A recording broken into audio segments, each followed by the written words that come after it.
আমরা আসলাম দুলাভাইয়ের বাঙালি ওয়াশিং দোকানে। আমরা তো তার সাক্ষাৎকার নিব। আসসালামু আলাইকুম। ওয়ালাইকুম আসসালাম। ভাই ভালো আছেন? আলহামদুলিল্লাহ, আপনার দোকানটা কেমন চলতেছে? ইনশাল্লাহ ভালোই চলতেছে।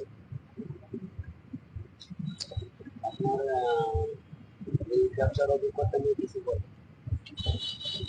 মানে একজন যুবক বেকার যুবক যদি এই ব্যবসাটা আসে তো কিভাবে আসবে সেই ব্যবসা? এই ব্যবসাটা মূলত ভদ্র লোকের লেগে না, অভদ্র লোকের লেগে। কাজেই এই ব্যবসাটা খুব খারাপ। ভালো মানুষ এই ব্যবসা করতে পারবো না, বুঝছেন?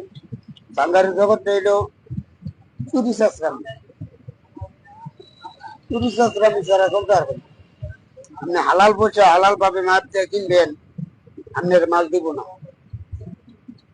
যেহেতু বেচা আছে 30 টাকা, আপনার কাছে যাবো 40 টাকা, কারণ 10 টাকা বেশি দিয়ে আপনি কিনতে হবে। 10 টাকা বেশি দিয়ে কিনতে গেলে আপনি যা যা ক্ষেত্রে চুরি করতে হবো, আনলে আপনি মাল পাবেন না। আপনি যদি 18 টাকা দাম করেন তাহলে আপনার মাল দিব না, আর মাল না কিনতে পারলে